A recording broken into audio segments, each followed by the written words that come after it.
Welcome back to the Bill and Doug Show. Big game breakdown.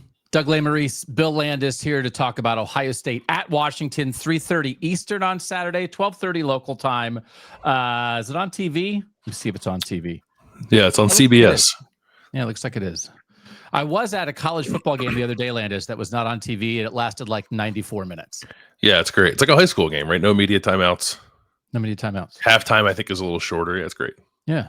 So we're going to dive in both sides of the ball with an Ohio State Washington breakdown. And at the end, we will do what you watching, what you eating, what you thinking. We normally do that on our Wednesday premium show for our Substack subscribers. You can find that over on Substack, billanddougOSU.substack.com. Right, Landis? Nailed it. But so we did a big Big Ten quarterback ranking on that show for the premium subscribers, but we decided to save Whatcha for this. So you're going to get like a good, at least half an hour per each side of the ball. And then I have some squash takes to drop on people, Landis, some strong squash takes. It's fall. All right. It doesn't feel like it, but it is fall. Yeah. So this is, let's see how many times I played. This is the 13th time that Ohio State and Washington have played. Ohio State has a 9-3 edge in the series. Last win for Washington was September 10th, 1994. Since then, Ohio State won in 95, 03, 07, and on the last game of Urban Meyer's coaching career, at least in college, the 2018 Rose Bowl on January 1st, 2019 is the last time these two teams met, 28-23. And like Ryan Day was talking about this, Landis, like that was, that was kind of like, that was him taking over the program, that in the locker room after the game, Urban Meyer put a whistle around Ryan Day's neck. So the last time he'd played Washington was the last time he wasn't the head coach of the Ohio State Buckeyes. Now he's going to Husky Stadium as the defending national championship head coach.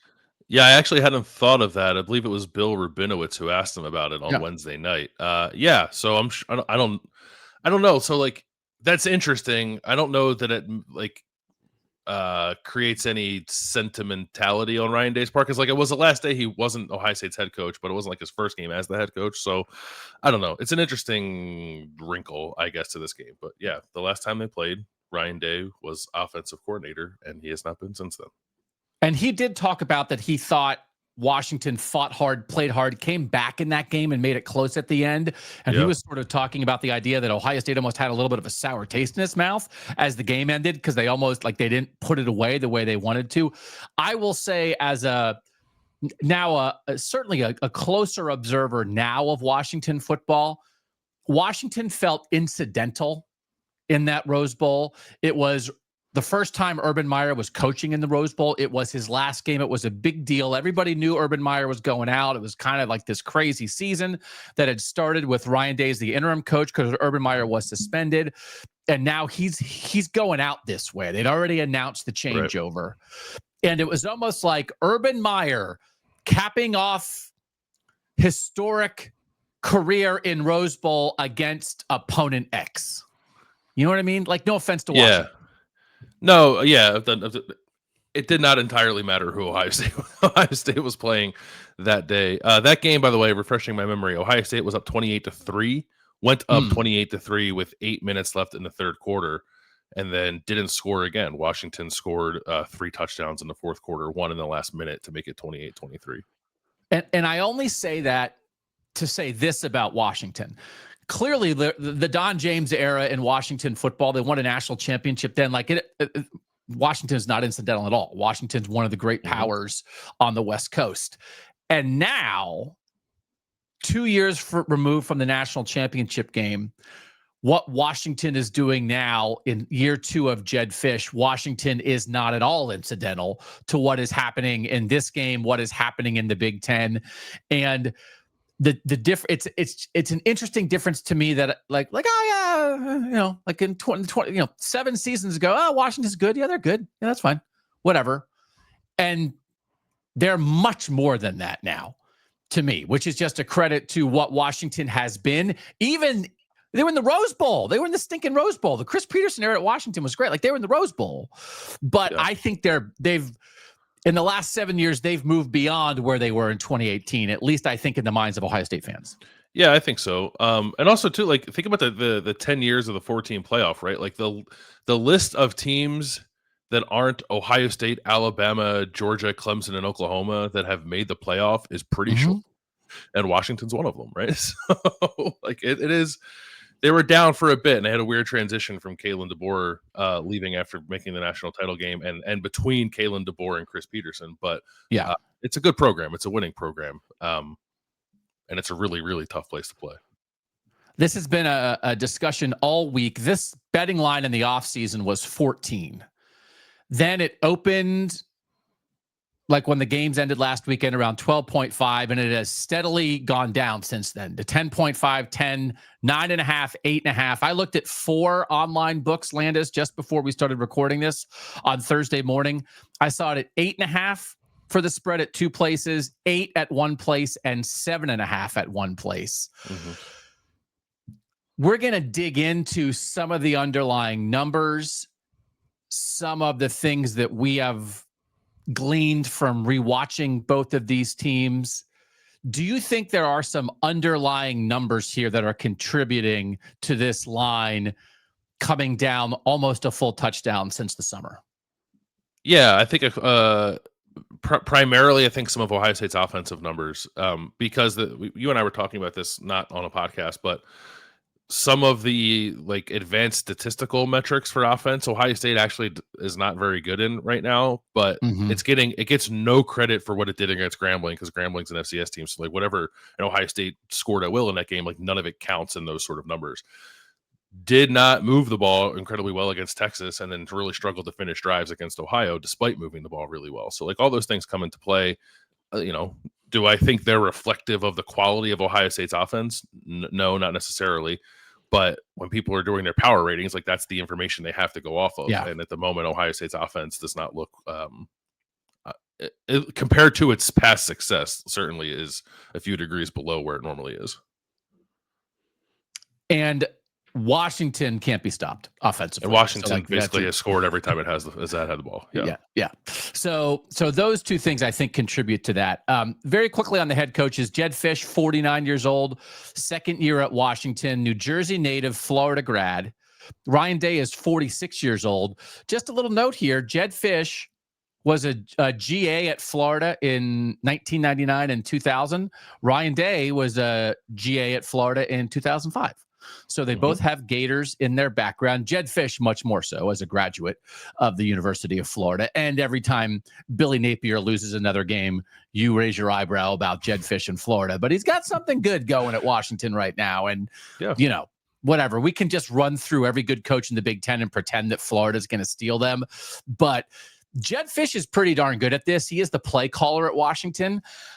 If we were trying, there was a long time where Ryan Day and Lincoln Riley were compared head to head, reasonably so in a lot of ways. They were offensive coordinators who became head coaches at blue blood programs, taking over for established head coaches without ever having been a head coach before. They've both, Lincoln Riley and Ryan Day have both developed quarterbacks and that kind of thing, right? They were kind of like this young hotshot offensive coordinator model.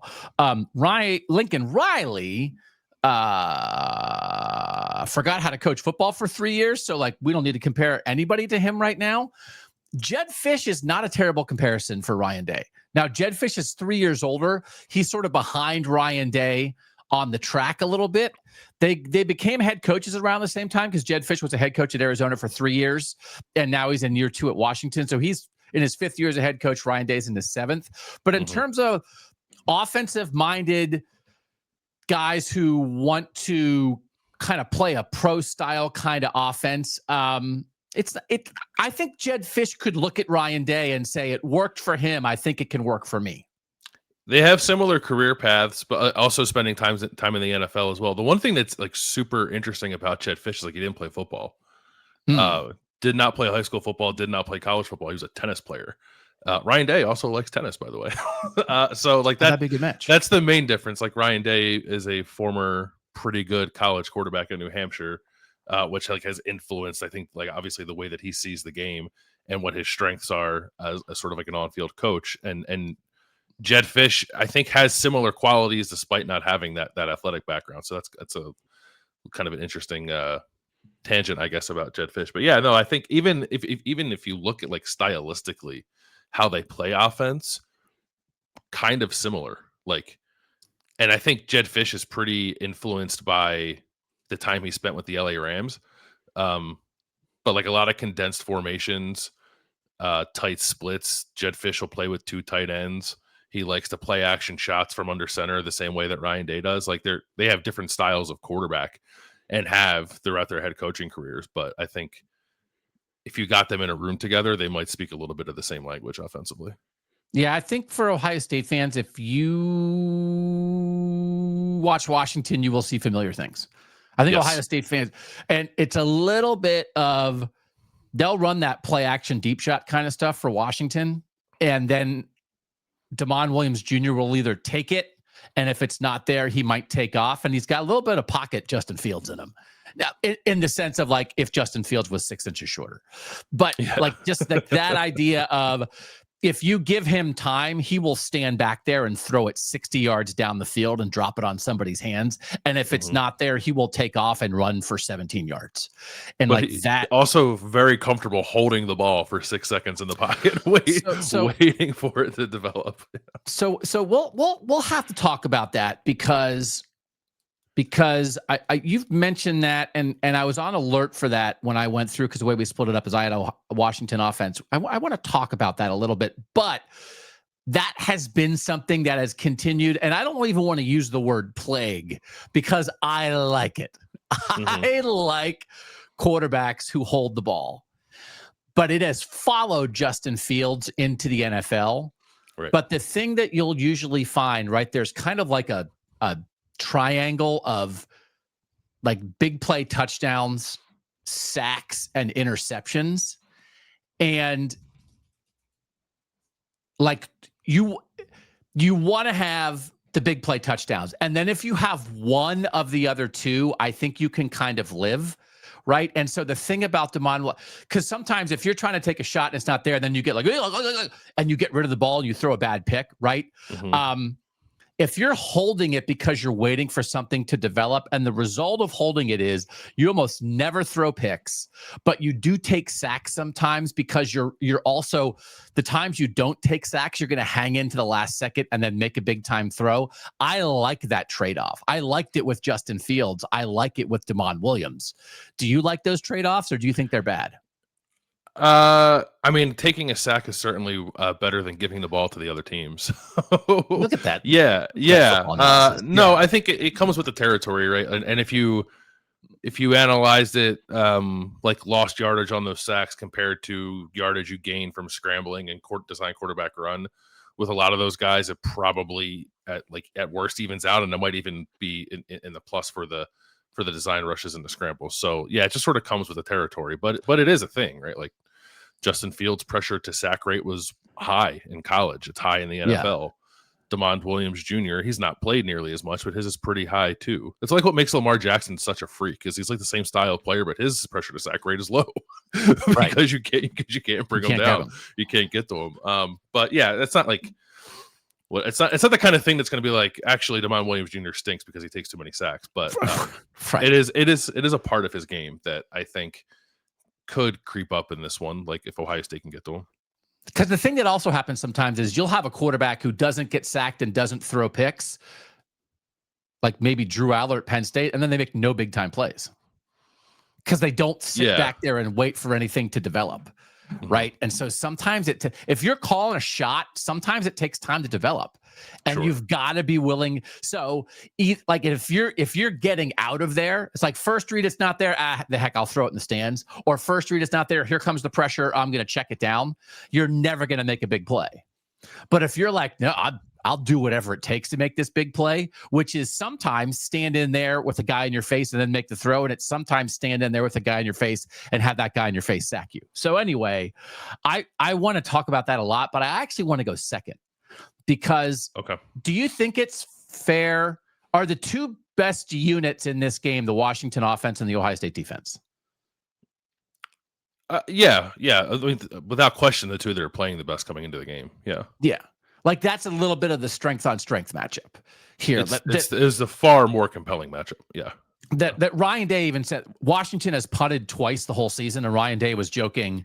We were watching our punt clips, and it took like 20 seconds, and they were both pooch punts. One of those punts, by the way, they like punted it down to the 1 yard line, but the guy who was trying to knock it back to the one was standing in the end zone when he did it, so it was almost a perfect thing, but it went out for a touchback. But they haven't they haven't like boomed a punt. The punt that I saw, because I watched 2 of the 3 games for Washington. I didn't watch the UC Davis game against the FCS opponent. Mm-hmm. But like that punt was like from the 37-yard line. Like the punter has not like been able to loosen up his leg at all. So so Washington's offense has not punted, and Ohio State's defense is as good as any in the country. So let's save that. We'll start on the other side of the ball with a Washington defense that is probably like undoubtedly the 4th best unit in this game, and an Ohio State offense, Bill, that is certainly good, certainly explosive at times, but also is it perhaps less efficient and consistent than Ohio State fans might think or realize 3 games in? I don't know. Yeah, it's hard because, like, again, a lot of those numbers you look at don't account for the Grambling game. But the ones that do, obviously the efficiency looks better because they scored, I think, every time they had the ball. And like efficiency wise against Ohio was fine. Like that net success rate thing for the Ohio game was a chasm in Ohio State's favor. They just didn't finish drives. They were not efficient against Texas. Part of that's field position. Part of that, I think, is like personal choices by Ryan Day on how he wanted to manage that game. Yep. So I actually, the numbers I think could lead you to the conclusion that you just said, right? Like maybe this offense is not quite in the shape that we think it is. Okay. But a lot of that is one game. Now it's the one game they played against the one power conference opponent they played, but it was also against a defense that like is in the conversation, I think, for best in the country, along with Ohio State and Texas. And like it was Julian Sayin's first start, and it was Brian Hartland's first game as a play caller. So I'm not looking at that game and seeing like, yep, that's who Ohio State is. I don't think we know who Ohio State is, which is part of the confusion for me, at least a little bit going into this game, and why I think maybe the spread is as close as it is, because there's not really anything about Washington's defense that tells you it's going to be in a position to stop Ohio State. Like Washington, as you mentioned, has played Colorado State, UC Davis, and Washington State. To put that in perspective for Ohio State fans, if you look at ESPN's SP Plus metric, all 3 of those teams are worse than Ohio, like by a decent gap. Including UC Davis, because Bill Connelly does a nice job of like working in the FCS teams into those rankings too. So like they've played nobody and have actually given some stuff up. So why would anyone think they're equipped to stop Ohio State's offense, provided Ohio State handles like the intangible things well, like the noise, the communication, play calling mechanisms, all that stuff. Julian Sayin not rattled on the road in his first road start. Like those are all things that could happen, but if they don't happen, I don't know why Washington's defense would suddenly turn into a unit that would stop Ohio State more often than not when it hasn't really been able to stop anybody it's played, and it's played 3 bad teams. So having watched the Washington offense in these 2 games against Colorado State and Washington State, I came away with 2 conclusions. One is, man, this Washington offense looks unstoppable. And the other is, man, these games are close. How is the Washington offense unstoppable, yet the Colorado State game is tied at 14 at the half, or the Washington State game is a 1-score game in the 3rd quarter? And you're just watching these moments where there was a situation at the end of the first half against Colorado State in the opener where Damon Williams was looking to the sideline on a 3rd down snap, and the shotgun snap hit him in the chest, and he wasn't looking, and it fell to the ground and was recovered by Colorado State, and you needed the Washington State defense to stand up there, and they let Colorado State like go right in for a touchdown with 14 seconds left in the half when you needed your defense to stand up. And then like in that Colorado State game, Colorado State is desperate, right? This is the one thing about this that I think is interesting for the Ohio State offense, is the Washington offense being unstoppable can put the opposing offense on its heels right away. Because I think you can feel like, man, we got to score every time because they're going to score every time. But against Colorado State got on their heels and was desperate, and then they'd complete a 4th and 10. And then they'd complete a 4th and 12. And then they had like a 4th and 17, and the receiver was wide open, and he fell down, and the quarterback hit him in the hands while the receiver was like on the ground trying to catch it. And that's the only way that Washington got a stop on 4th and 17. That the power and consistency of the Washington offense should give the Washington defense an edge, it feels like sometimes. And then, well, the Washington defense doesn't take that edge and do anything with it. No, so I didn't really watch much of the Colorado State game. I kind of just watched highlights, but I watched the Apple Cup in its entirety, and you definitely felt that, right? Like Washington's offense was not going to be stopped. Even at one point, I think it was 21-7, right? So Washington State, one, can't run, so why would it try? And two, sort of had to throw, but it had to throw when it threw. Like it wasn't like there was no secret about what Washington State was going to do and had to do in that game. But then they still found success until the fourth quarter. So it was a one-score game going into the fourth quarter. And then there was a weird pick six on Washington State was going for it on fourth down, and the quarterback had to throw the ball, and then the receiver broke off of his route, and he just threw it into the belly of the Washington safety, and he returned it for a touchdown. And then they got the ball back, and they fumbled on their next play. So it was like I went from what I think it was 38, 20, 21 to 54-21 in 4 minutes. And even Washington State onside kicked because they couldn't stop Washington. So they were like, we got to try to steal a possession, and they onside kicked, and then they gave Washington a short field on that. So that's an example of the Washington offense is putting opposing teams behind the eight ball. And I think what happened in both the Colorado State and Washington State games is eventually the Washington offense just wore the other team down in the fourth quarter. But for the first three quarters, the Washington defense did not do a great job of stopping people. They did not. And the one thing you kind of touched on it, that I think the play that is most in my mind from the Apple Cup for Washington defensively, they were up 21-7 in the second quarter, and it was 3rd and 7. They had all the momentum. It looked like Washington State had no shot to hang in the game. And then on 3rd and 7, up 2 touchdowns, Ryan Walters, a defensive coordinator, blitzed. And it reminded me a ton of Jim Knowles against Michigan in 2022. It's you don't need to do that. I get it. You're aggressive. You play man. I understand. You're going to blow this team's doors off if you just get off the field and go score again. And it's 28-7. And they blitzed and they rushed 5 and they played man, and a safety got matched up on a slot receiver. And it was a weird back foot throw when Washington State converted and then went down and got a field goal. They didn't score a touchdown, but they went down and got points when it looked like that drive was doomed. And it's just those miscalculated moments of aggression, especially against a team like Ohio State. They'll kill you against Ohio State. So far, maybe they've just made these games closer than they need to be for Washington, but Ohio State converts those, and it's a very different dynamic. So, and I don't think I tried to ask Ryan Davis on Tuesday, and he didn't really answer it. I understand why, because you don't want to talk about game plan stuff going into a game. But I don't, and we had similar conversations going into the national championship against Notre Dame, right? Notre Dame played a bunch of man. Are they going to change? No, not really. That's what they do. I don't think Washington's going to stop being aggressive and stop playing man and stop being in your face just because they're playing Ohio State. And it could work, I guess, to maybe get to Julian Sayin and rattle him. Julian Sayin's numbers against while being pressured are not great. I think a lot of that is the weird interception / fumble that he had against Ohio when he got hit. So I'm sure Washington will want to test that, but because Washington is so aggressive, I think there's going to be some opportunities for Ohio State to hit some big plays. Do they get after the passer at all? Is that in terms of this Ohio State offensive line holding up and trying to protect Sayin? Yeah, they do. Actually, it's interesting to me because I mentioned that they look pretty similar on offense. They look fairly similar on defense too, at least structurally. Okay. We've talked a lot right about these 5-man fronts that Ohio State's playing on defense. Washington does that too. And I don't know. So there's a couple of different ways to go at that because last year, Washington's defensive coordinator was Steve Belichick, who's obviously Bill Belichick's kid, who is incredibly influenced by what Bill Belichick does defensively, just like Matt Patricia is. But Ryan Walters is now the new defensive coordinator. He has never worked for the Belichicks or worked for the Patriots, but when he was a defensive coordinator at Illinois in 21 and 22, guess where Brett Bielema worked before he got to Illinois? Oh, so there's weird, there's weird overlap there. I think these two teams are going to get on the field on Saturday. Oh yeah, I've seen this before on both sides of the ball.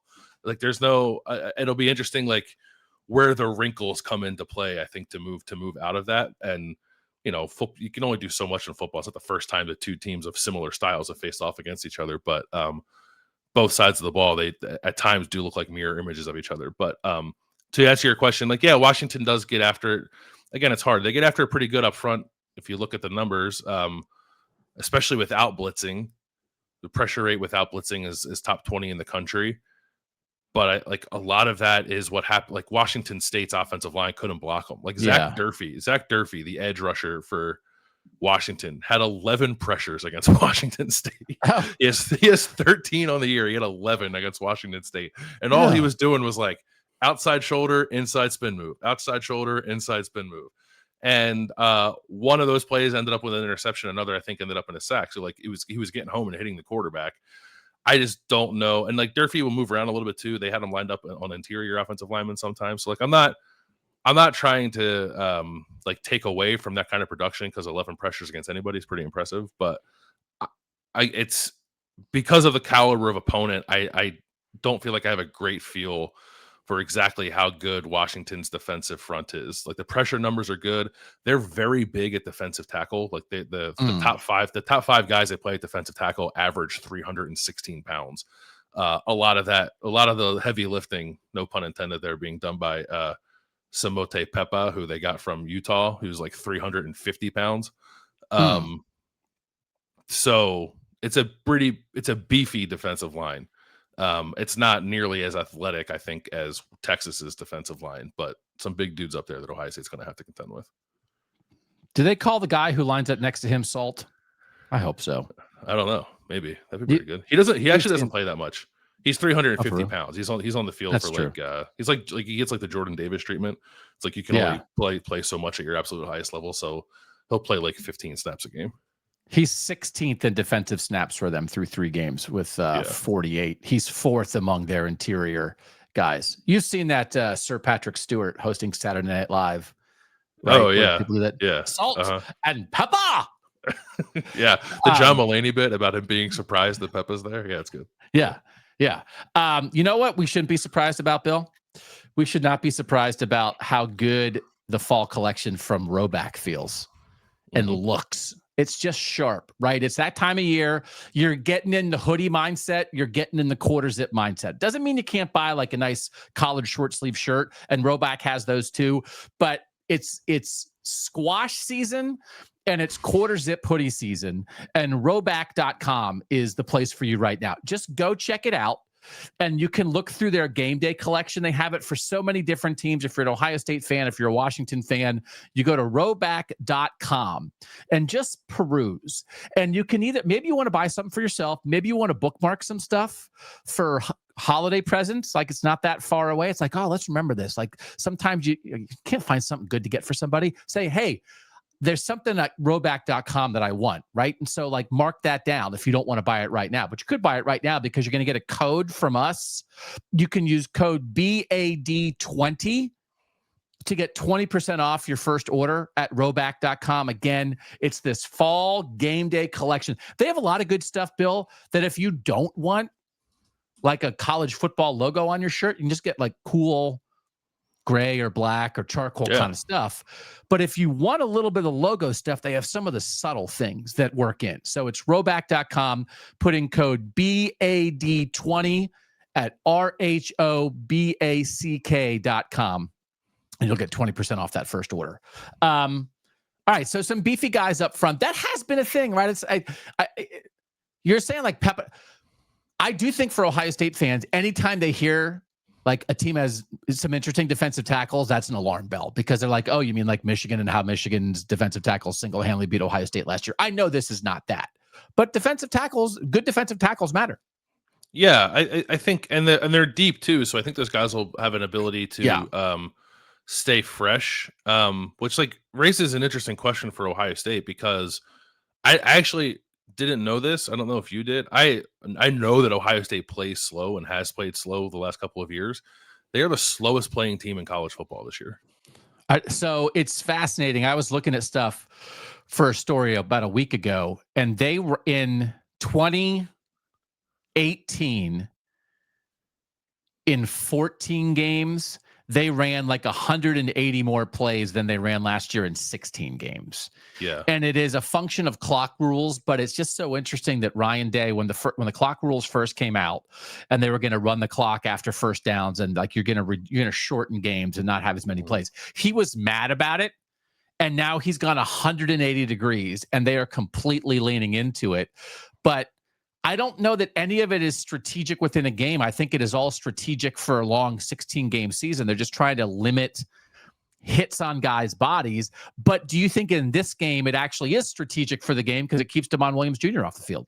Yeah, it keeps Damon Williams Jr. off the field. But the flip side of that is like if you play a little faster, then you don't let Washington probably sub as much up front as it would like to on its defensive line, right? So, but it's also hard to, or I would imagine harder to play with tempo in an environment that is that loud. So, we'll see. Like Ohio State has really not put the pedal down all that much. Like Ryan Day does like the very tempo, and I understand certainly wanting to shorten the game against Texas, and they did that. But then they just kind of kept playing slow in the other two games too. So maybe they were holding back and they'll vary tempo a little more in this game. I don't know. I guess it'll depend on what they feel like they can get communicated. But there are pluses to playing both ways in this game. But I'm not entirely sure how Ohio State will play it. But their track record, at least over the last year plus, is that they're gonna play pretty slow.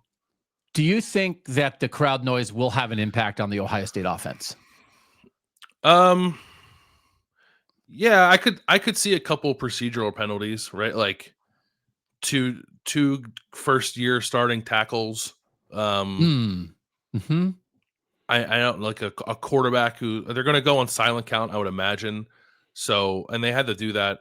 I think they did it against Texas last year in the Cotton Bowl because that was basically a road game. So, like some of these guys have handled that in fairly raucous environments, but yeah, I would expect a false start or two from Ohio State's offensive line in this game.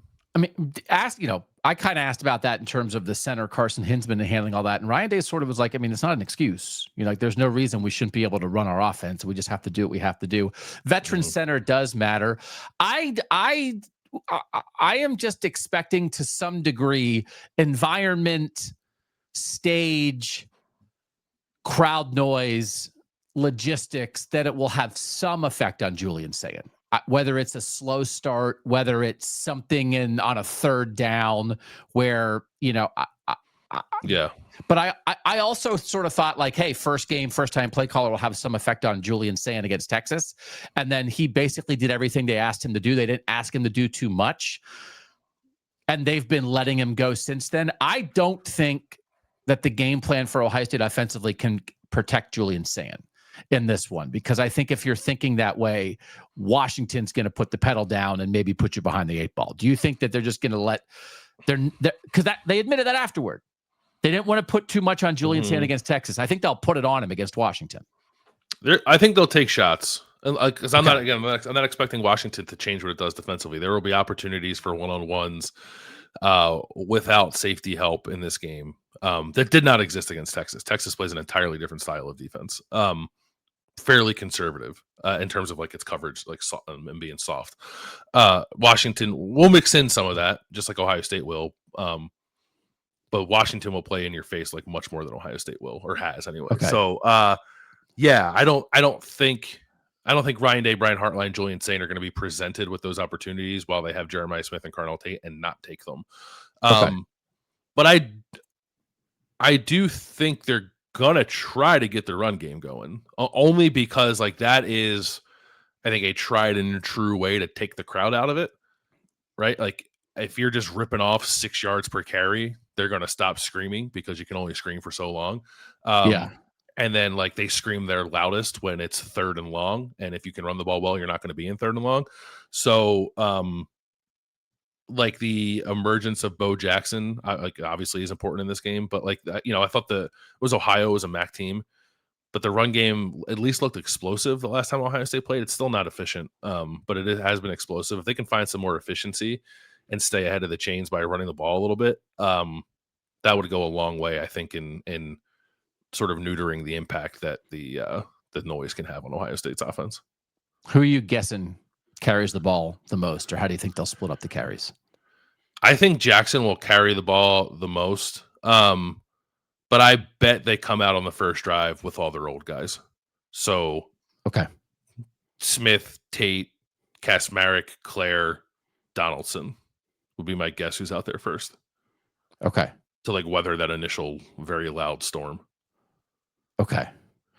Bo Jackson, again, it's like he just like quick little early stats. His yards after contact is like 9 yards per carry or something after contact. And Donaldson and CJ Donaldson and James Peoples are in the 3s and the 2s. Can Washington cover Ohio State?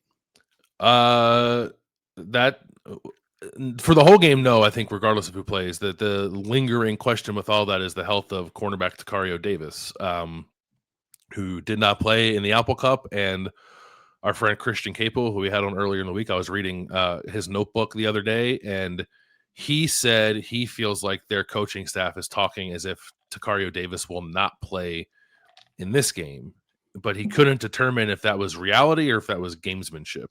Okay. So Tac Davis didn't play against Washington or Washington State, and then Washington State just threw at his replacement. Okay. They targeted him 7 times. He gave up 7 catches for 121 yards and a touchdown. Ooh. That was Leroy Bryant, who's their starting nickel. And then he was lifted, and they slid him outside. They bumped him outside. He bumped him outside. He got torched, and then they eventually replaced him with a freshman. Okay. And then Jetfish, I think, either after that game or early this week, said like we're gonna have tryouts to figure out what to do there if Tac Davis can't play. So that's the spot to watch. I mean, even if he does play, I would presume he's not going to be 100%, right? So that's something too. They have big corners. He and Ephesians Priceock are both 6'4", about the same size as Jeremiah Smith. Carnell Tate is not quite that tall, but he's a good size receiver. And even the freshman who I think would be most likely to play, Dylan Robinson, he's 6'3". So like they like big corners at Washington.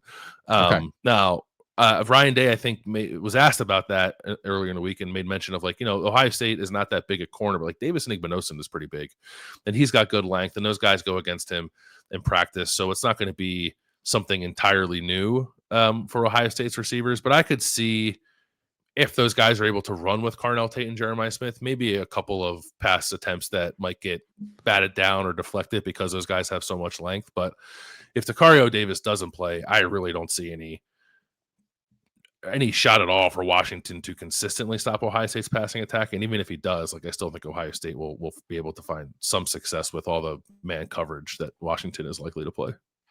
And like hey, Ryan Walters, we know what you like to do, but this is the best receiver tandem in the country. You can't play man as much as you want to play. Is that a thing, or is it this Ryan Walters is in this position? And Washington was very excited to get to hire him. Christian Capel on our show said he thought it was the best hire they could make of guys who were just sort of out there and available after he got fired as Purdue's head coach.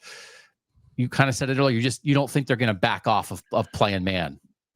No, I don't think so. But the one thing I will add to that is like when we had this conversation about Notre Dame last year, Notre Dame, I think, played like 70% cover one. Washington's more like 50%. So that's still high. That's still like it's much higher than a lot of teams. But it's not like they don't have change ups sort of baked into what they do every game. So yeah, they're not. Julian Sayin is not going to drop back and see man coverage every time he drops back, but he'll see it more than he has seen it so far this year. He's only seen cover one, at least according to Sports Info Solutions, 8 times in three games. Yeah. So this will be a nice uptick, I think, and they like to get man because they have very good receivers. And that's I asked Carnell Tate about that 2 weeks ago, and he was like, "We'll have something for Washington." Like Ohio State receivers salivate at the idea of getting matched up one-on-one. And you saw even a couple times when it happened against Ohio, it feels like Julian Sayin took it every time. Yes. Not every time, but like their 3 big shots were when they wound up with Tate or Smith one-on-one, just based on a coverage decision by Ohio, or maybe the way Ohio State motioned guys and created those matchups. And that's what Carnell said when we talked about it, is just the idea of if you want to play man, then Julian Sayin will just take the best matchup, and that's it. So I also wonder, if Davis does play and Prysock and Davis are big, long, physical corners and they are playing man, I wonder if that means that Brandon Inniss in the slot gets maybe a little more involved in the passing game, considering he almost hasn't been involved at all and had no targets in the last game.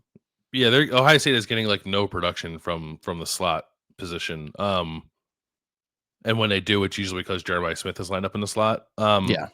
So yeah, I thought that too. Like maybe it could be Inniss like finally breaking out a little bit. Maybe it's Max Clare. I do not think you'll see one of the young receivers step in there. I think Brian Hartline was asked a little bit about Brandon Inniss last week, right? And he was like, "He's our guy. We're rolling with him." Like, he wasn't like kind of stood up for him. Yeah, he didn't leave it up to like didn't leave anything open of like potentially playing Mylan Graham or Bryson Rogers. So, Ohio State has had 2 weeks to prepare for this game, and there could be some wrinkles that involve different guys, perhaps, but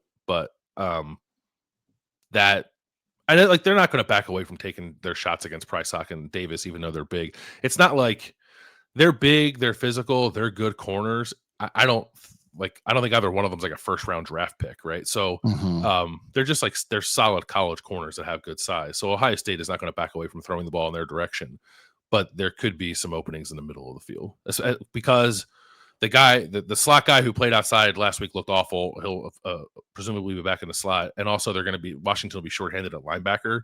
Their Mike linebacker, Buda Aukta, got hurt at the end of the game against Washington State, and he'll be out for a while. So I think he might be getting replaced by a freshman too. Good player. So good player. Yeah. So the middle of the field could be a little soft maybe in this game. I do think there will be times. I mean, you watch some games and it sort of feels like every time Ohio State throws the ball to Jeremiah Smith, he's open. I think there'll be a couple times on this where it's like, oh, they're throwing it out to Jeremiah Smith, and the long physical corner was right on top of him and knocked it down, right? Mm-hmm. And then the next time, Jeremiah Smith beat him on a post for 38 yards, right? Like that's, right. But I do think Ohio State fans, when you have big physical corners like this, I think you have to be prepared for a couple times where on 3rd and 6, Julian Sayin tried to get it to Jeremiah Smith and the guy knocked it away, right? That'll happen a time or two, but it doesn't. To your point, this is not even like, a couple years ago, the game at Notre Dame when Ben Morrison at that time, people thought he was a first-round corner. Then he got hurt. I think wound up being a second-round corner. But he managed to kind of like sort of take Marvin Harrison Jr. out of the game for most of the game. And it was like, we knew that matchup going in. And then Ben Morrison was like, holy moly, like this isn't that, right? As good as Davis and Prysock might be, this isn't that. Ben Morrison at that time, people thought was being talked about as good as any corner in the country. Yeah, no, this is not quite that. Good corners, like, at the end of the year when you're ranking the best corners that Ohio State has faced, like those guys, both these guys will probably be like in the top 8 or something like that. But not quite to that level. Okay. Anything else with this side of the ball? One last thing, because I know people probably still have red zone on the mind. I think I might have mentioned. I think I mentioned this on Monday, but I'll just repeat it. Washington's opponents have scored points on all 8 red zone trips this year with 6 touchdowns. It is just like it's a defense that does not bow up once it gets inside the 20. Yeah. Okay. All right. You ready to flip it? Yeah. So I will say, after talking about these guys all week and then going back and watching every single offensive play for Washington in the Colorado State opener and Washington State last week, I'll start with my conclusion, is that Damon Williams Jr. at quarterback, Jonah Coleman at running back, and Denzel Boston at receiver are even better than you think they are. Everything we have said already is true plus. Yeah. They're great. So they are. Do you agree with me? I wrote this earlier in the week, and part of it's because of how poorly Arch Manning did play and has continued to play. This is the best quarterback, receiver, and running back Ohio State will face this year, in the regular season at least. I think that's right. And because I think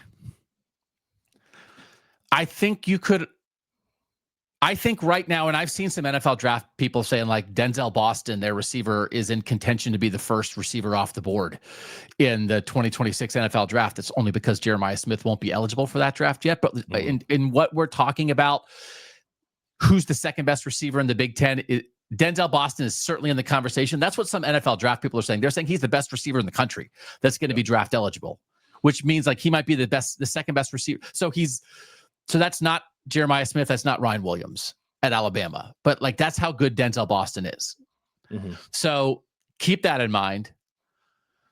Like you just go through the numbers on Jonah Coleman as a running back, and you can start talking yourself into some things with yards per carry and yards after contact. And I know the Penn State running backs are really good. Mekhi Hughes at Oregon, that I think I picked second in the preseason Big Ten Offensive Player of the Year vote, has barely even played as a transfer from Tulane. It's one of the weirder stories of the Big Ten so far. The Big Ten always has some good running backs. I think Jonah Coleman's the best running back in the Big Ten. Yeah, I mean, Justice Haynes at Michigan is playing really well, but he's like not down to down efficient. He'll just go like 2 yards, 90 yards. Coleman is efficient and like just breaks a ton of tackles. Tackle breaker and breakaway speed, inside and outside. He'll bounce or he'll stay inside and go put his foot down and go straight ahead and break tackles. Yeah. So I think Denzel Boston's the second best receiver in the Big Ten. I think Jonah Coleman's the best running back in the Big Ten. And Damon Williams is a nut, man. Mm-hmm.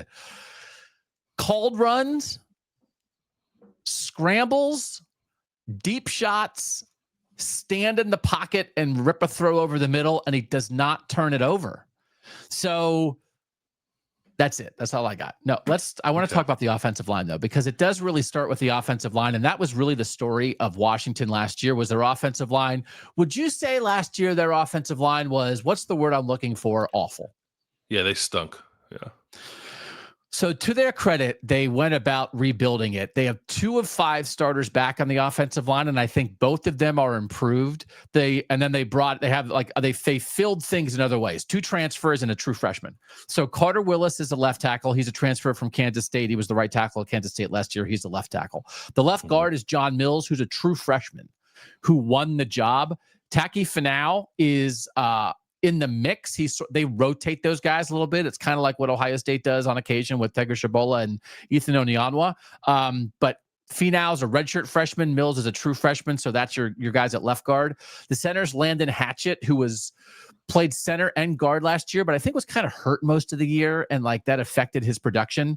The right guard is his brother, Garion Hatchett, who was at Washington, actually made a couple starts in 2023 when they made it to the national championship game, transferred to Oklahoma last year, won a job there and got hurt right away and basically didn't play and then came back.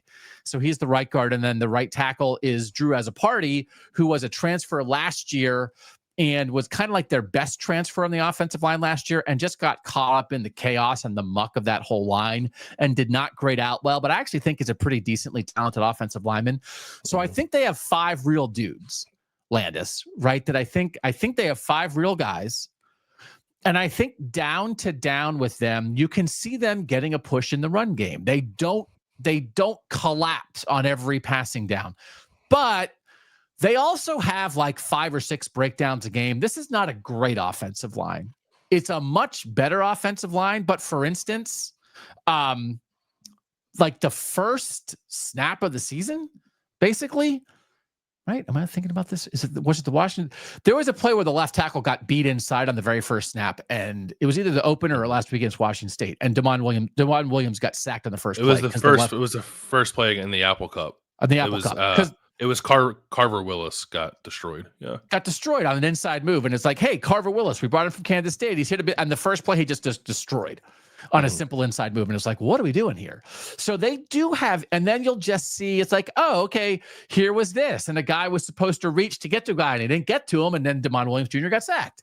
And like, oh, here's what we did here. A tight end was supposed to come around and block this guy and he missed him. And Jonah Coleman got tackled for loss of forward. They do have individual breakdowns more often, I think, than a truly good offensive line would have, but they're not getting overwhelmed. You saw Illinois' offensive line get overwhelmed by Indiana last week. That might be what's ahead for the Illinois offensive line against Ohio State in a couple of weeks. The Washington offensive line does not get overwhelmed. I think they have 5 guys who can compete. Damon Williams Jr. also saves them a lot. If their pass protection breaks down, it might turn into a 17-yard gain anyway. But anyway, if there's anybody, like if you think like, oh, the Washington offensive line stinks, that was true last year. It's not true this year, but also don't overrate them. Yeah, I think it's probably like a Big Ten average offensive line, but that would represent a market improvement over over what they were last year. I'm looking to see like what they did. So like even like last season against like Weber State in their opener, they had a terrible pass blocking grade. Really? It was better against Eastern Michigan, pretty good against Washington State, and just sort of like got progressively worse throughout Big Ten play. So it is an improved offensive line. I don't think it's a great offensive line. They have not seen anything close to like the athleticism they're going to see from Ohio State's defensive line on Saturday. So I'm a little wait and see with like just how improved they are. But I think whatever the answer to that question is, the answer is still they're better than they were last year. You know, we got to see Ohio State defensive linemen win, right? Okay, so then I mean, some are like Caden McDonald and Caden Curry are playing great. The rest of the group, and Will Smith actually is playing really well, but the rest of the group needs to step it up a little bit. So it's like if Carter Willis is there to be beaten inside, then somebody go beat him, right? Like that, you need to see that a little bit. They've given up a couple sacks. They gave up a sack on like a blitz, and the guy came around on a stunt and just like came through and nobody picked him up. I think they're capable of breaking down a little bit. Again, there's a true freshman in there. So I'll be curious the kind of things to see what Matt Patricia dials up to maybe try to give them different looks and make them try to figure out who they're supposed to block from play to play.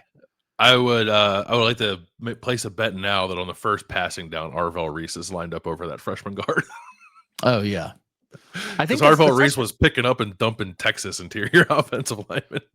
That guy's a pretty good player, but there's just stuff he hasn't seen yet. So I think, there's going to be one of those things, right? Like you bring Arvell Reese on a blitz and then bring Sonny Styles right behind him in the same hole. And it's like, they're not going to pick that up. They're going to destroy Demond Williams Jr. Now, the question is, once you get in the backfield, are you going to tackle Demond Williams Jr.? Because I can also run down the list of, he had a play where two guys got in the backfield and he spun away and turned his back to the line of scrimmage and threw what wound up being a 48-yard completion to Jonah Coleman. Because he spun away, Jonah Coleman was wide open, and then Jonah Coleman broke a tackle in the open field. It's like, oh, that's a nice 48-yard play. So you can run through the Washington highlights which is what happens with quarterbacks like this, where their line gets beat. It should be a sack, but instead of it being a negative play, it's a big play for the offense. It's a plus 20. So that definitely will happen. I am super interested in, and obviously we're going to talk more about Demond Williams Jr., but Bill, I think there's been some good rush integrity from Ohio State, and that I even think has been their design more than pin your ears back and just get after people. You have to rush Demond Williams that way because you have seen, especially if you want to blitz from the edge, it's silly. To blitz from the edge, he is really good. He will recognize a blitz and escape up the middle. He will recognize a blitz and run to the opposite side and outrun people. And there's something else I want to talk about in a minute, but pass rush integrity, I think, is more important than, we had 2.5 sacks on Demond Williams. Because you might sack Demond Williams Jr. 3 times, but if you're just pinning your ears back, you also might give up 5 huge plays. And I think Washington would take that trade-off, as we said before. Yeah, cage the pocket. I think because he's listed at 5'11", I actually think that's generous. We saw him at Big Ten Media Days. He might be more like 5'9". It's like a Bryce Young situation. But he's incredibly slippery. But I think if you can push the pocket, maintain your integrity you're talking about, I don't know how well he can see over that, how well he can actually move within the pocket to find throwing lanes. He wants to get out, I think, when those moments occur. So it's going to be, I think, the interior rush is going to be pretty important in this game, whether that's we saw Caden Curry line up inside a little bit against Ohio, and that worked out pretty well. Arvell Reese obviously has done it. Caden McDonald's played well. I think Ohio State is still looking for the light bulb to turn on for Edric Houston, right? This would be a heck of a moment, I think, for that to happen. And then there's always the spy element too, what you do with that. But yeah, if they're just rushing upfield, all Demond Williams Jr. is going to do is plant his back foot and run up the middle. So they have to, and Ohio State has been pretty good about that the last couple of years, not letting that happen. But this may be the most difficult challenge they faced against a quarterback who can do that in the last few years. Watching Colorado State and Washington State, I did not feel like they were spying him very much. And Washington State was not. I was like watching. I was like, "Where's the spy?" And there was a time. So there are moments where, so he'll go. So he's not one read and go. Like, hey, first guy's not open, I'm going to take off. But he'll be one read, two read, go. He will also be one read, I'm recognizing that there's a huge hole in the middle of the defense and I'm just going to take it. He will be, I recognize that you're playing man and everybody in the secondary has their back to me and I'm going to go and take that. He will be, I recognize the pressure's coming from this side, I'm going to escape to the other side. I could not believe the opportunities that both Colorado State and Washington State would create, where they're almost, sometimes when you're playing a quarterback like that, if you don't rush with integrity and you don't spy him, by pressuring him, you are pressuring him into success. And I thought both those defenses did that sometimes. I think Ohio State must and will spy him on every third and long, maybe every second and long. And there's some combination of, and I think honestly, but Arvell Reese probably up first for that job, but between Arvell Reese, Sonny Styles, and Caleb Downs, I think you might have the three of the best spy candidates in terms of athletic ability, football intelligence, and tracking guys like this down and being able to run with them that you could ask for. But they're also going to have to do it. And I think they'll do it every play that matters. I think most passing downs, you'll see it. And I don't think Ohio State will blitz a lot in this game, but I do think you'll see a lot of crowded lines of scrimmage, right? And then it'll be on the offensive line and Damon Williams to determine like who's rushing, who's dropping, who's spying. And to your point, I do think it could be any one of the three of Reese, Styles, or Downs. I don't know if Matt Patricia will do this, but there were times last year where Jim Knowles would like use a defensive lineman to spy. I don't know if that's the right course of action against a guy like Damon Williams. But you have three pretty good candidates there. And yeah, I just don't think Ohio State's going to get into obvious passing situations and leave itself without a security blanket against the scramble. Not to say that those guys will always catch Damon Williams, but yeah, at least give yourself a chance. Because as you mentioned, like I was just watching Washington State thinking like, why are they not? Maybe they felt like they had nobody who was athletic enough to do it, so why take a body away? But yeah, there were plenty of opportunities where it felt like they should and they didn't. I thought there was a play where, like on a 3rd and 4, they dropped the defensive lineman and tried to kind of use him as a spy, and then Damon Williams Jr. just outran him anyway and got a first down. That I guess that's the thing, like you said, if our spy can't catch him, then what's the point? Yeah, it's like, I mean, that's just covert operations. It's like, oh, who's the spy who's in charge of catching the German spy during World War II? It's Doug. It's like, oh, Doug is not going to catch that spy. It's like, well, then why would we have Doug be a spy? Yeah. So like that, if you don't have anybody who can do it, I guess don't do it. By PFF, Damon Williams Jr. has been blitzed on 48 dropbacks and not blitzed on 43. He has then been sacked 4 times when he's blitzed, 2 times when he's not blitzed. He's scrambled 8 times when he's blitzed. He's scrambled twice when he's not blitzed. Again, it's just you can blitz him into a 27-yard run if you're not careful. So you have, but they're also, so it has to be, but he also, so he's been sacked 6 times. May as well move into the Damon Williams Jr. conversation off this offensive line conversation. We're 2/3 of the way down it anyway. So he's been sacked 6 times. By my count, those sacks were, I would call them 2 coverage holding the ball sacks, where it's just like, okay. And one of them, he realized it was happening and tried to get out at the last second. He was too late and he got tripped up. So that's 2 of them. One of them is a Carver Willis just got smoked and he didn't have a chance. One of them was a corner blitz from the blind side that he kind of didn't see coming and didn't feel, and he just got sacked. It's like a good call, and it's maybe on him to feel that a little bit, but also nobody on Washington picked anything up. And then one of them was a blitz where the blitz definitely influenced it, but also within that, Carver Willis also got beat again. And then I think actually like the 6th sack, I don't, in rewatching it, because he didn't get sacked against UC Davis, I think it was actually more of a called run that he got tackled like for a loss of 1 that I might have gone down to the books as a sack. So I only have 2 of the 6 sacks. So 6 sacks. So we got none in the FCS game. He's been sacked 6 times in the 2 FBS games. That's kind of a lot. Only 2 of them I would say are on him. So what do you think of that information that I just provided? I can't imagine any of the defenses he played were offering coverages that gave him pause. So, and he still held it a couple times. So that was the thing with Arch Manning, right? Like he dropped back and he had no idea what he was looking at. Will DeMond Williams, who has more experience now than Arch Manning did in the first game, but like came into the season with like basically the same amount of experience, see things better or not. I don't know. And then also like in seeing things, because the other thing that jumps out to me about Washington's offense is just how much the ball goes to Denzel Boston. Yes. If he drops back and Boston's not open, then what happens? So we'll get to that in a second.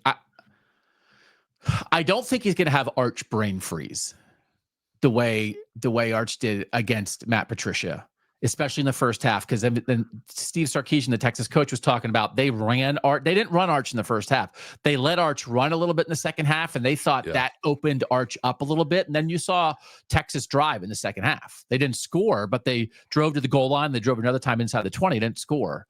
DeMond Williams Jr. is going to run the whole time. So I think like that's going to get him into the game. And I don't think he's going to brain freeze because I think he'll go 1 read, 2 read. If it's not there, he'll go. Where I think like Arch was 1 read, 2 read, like you said, I don't even know what I'm looking at. So I don't think he's going to fall into that. The ideal situation for Ohio State is 1 read, Denzel Boston, he's not there. 2 read, and we'll get into the rest of the skill guys. There almost isn't a second guy to go to. It's Jonah Coleman out of the backfield. Mm-hmm. That's not there, or I don't want it. And then here I go. And then the moment he goes, Arvell, Reese, or Sonny Styles is waiting for him. If that's what you see a lot, bang, bang, go, there's Arvell. Bang, bang, go, there's Caleb. Then Ohio State's going to win by 3 touchdowns. And that could happen, right? Yeah, I just like the speed of the Ohio State defense is it's not even worth comparing to what Washington has seen so far. It's like I just don't know. I know people actually Ohio State's pass rush numbers without blitzing are quite good. They're like the pressure rate, they're 3rd in the country. I don't know that you'll have that much time. Right? Like how often do you see any quarterback go 1, 2, 3 against Ohio State's defense? Right. Even very good ones with good skill guys and good offensive lines.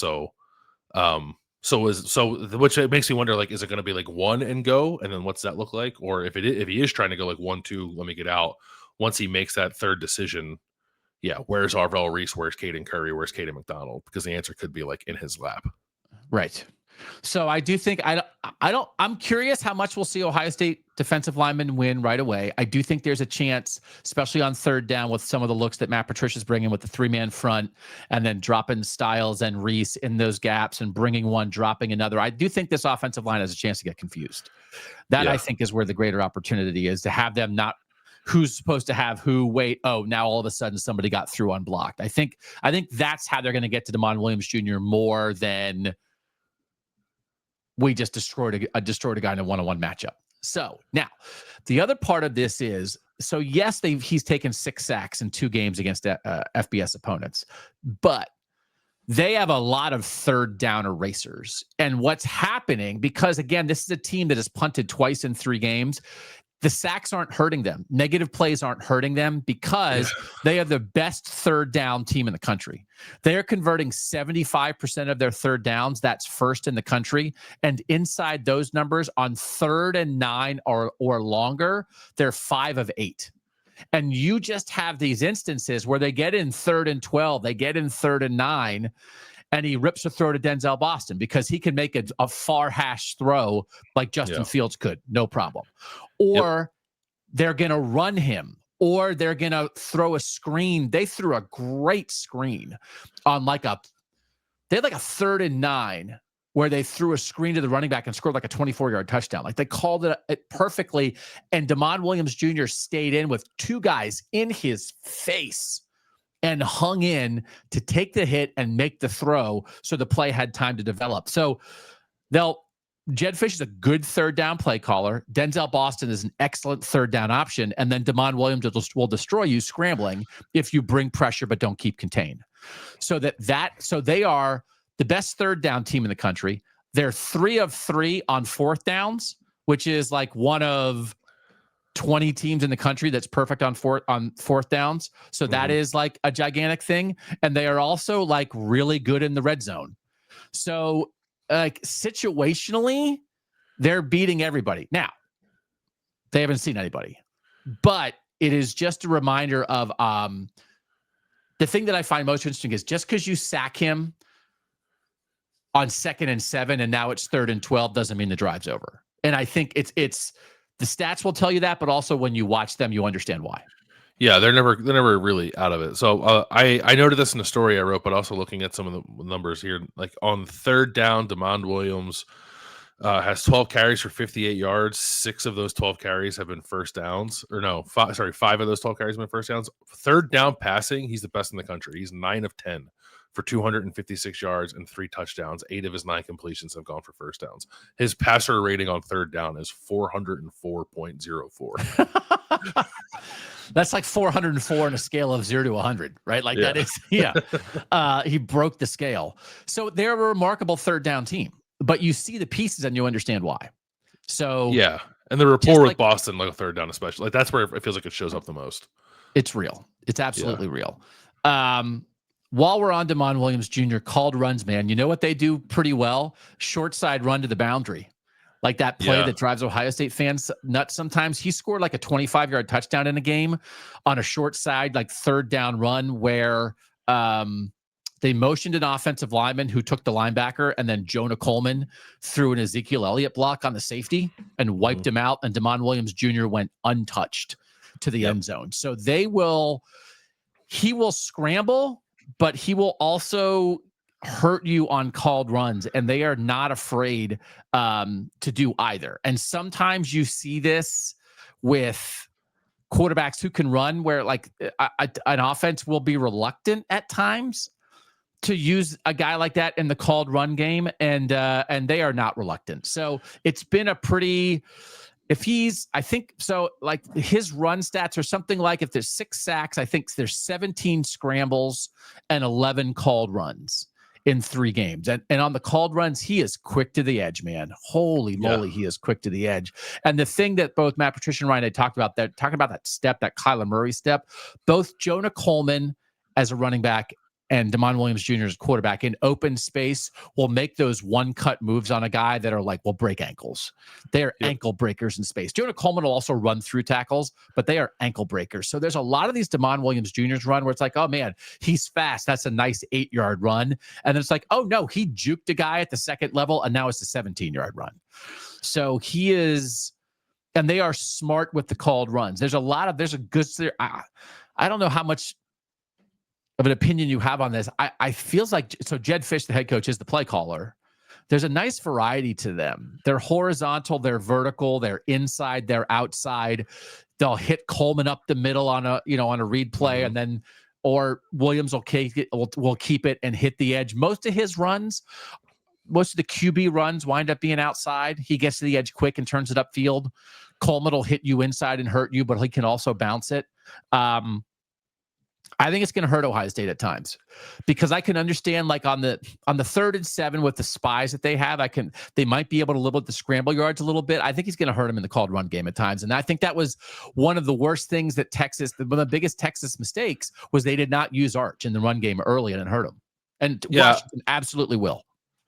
Washington will, but I don't disagree with anything you said. The good thing, if I'm Ohio State, about the Apple Cup is that Washington put a lot on display in that game. Like, Washington had to win, and it was a close game. Like, Jed Fish lost the Apple Cup last year. He couldn't afford to lose a 2nd straight Apple Cup. Yeah. So I think, like, ideally, Washington would not have shown all the quarterback run that it had to show in the Apple Cup before it played Ohio State. There was a lot of variety to the design quarterback run that now Ohio State is aware of and can prepare for. Doesn't mean they're going to stop it, but they're not going to be caught off guard by it. So I think it's probably the biggest thing in this game, because I don't know.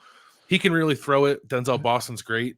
I think Ohio State's corners are fine in those matchups. Like, though, I don't think Denzel Boston's going to go out there and like torch Ohio State's cornerbacks. But the quarterback run game is like the X factor. So yeah, I would imagine that's what Matt Patricia has spent a lot of his time on. And I do think it is to Ohio State's benefit that Washington had to show those cards in the Apple Cup? I think there's a chance that Denzel Boston does torch Ohio State's corners. It is a big challenge for them. He is a big receiver. He makes great catches with his hands. He looks like Rome Odunze from a couple years ago. He looks a little bit like Jeremiah Smith. He's not as good as Jeremiah Smith. Nobody is. Yeah, easy there with the comparison. No, I know, but it's like, but he's like, like those big physical guys who get good position in a route and then make a hands catch on you. Yeah, and it just look like it's that kind of thing. And he has, in the 2 games against the FBS competition, he has 3 touchdowns that are over smaller corners in hands catches in the end zone. The 2 against Washington State is just like, basically, I'm plucking it over you. And against Colorado State, he got interfered with on the play. They threw the flag for pass interference, and he kind of made like a one-handed catch against the guy anyway. The 3 corners that he beat, 2 of them were 5'11", and 1 was 6 feet tall. So Jermaine Matthews was asked about this on Wednesday night. He's like, yeah, I know he's big. Like, we're not worried about that. And certainly Denzel Ward is not a super tall receiver. He might be the best corner. Super tall. I actually mean Denzel Ward. I don't mean Denzel Boston. Denzel Ward, former Ohio State star, might be the best cornerback in the NFL. He's not huge. If you play great technique and you stay with the guy and you're physical, it doesn't matter if the guy's 4 inches taller than you. But I think they will try that. Now, Igbinosun, we've talked about this. We don't think he's going to follow Denzel Boston, right? No, I don't think so. No. So, I'll be curious. I think they'll try to get, maybe incorrectly, I think they'll try to get Boston on Jermaine Matthews when they can. 90% of his snaps are outside, only 10% in the slot.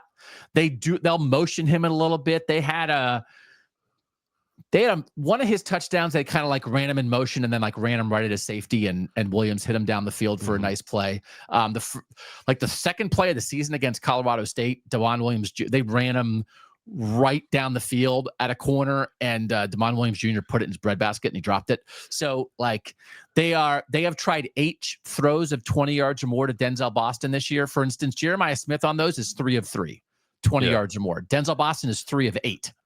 But they've tried a lot. And when you look at Denzel Boston down the field, his average depth of target is 17.9 yards.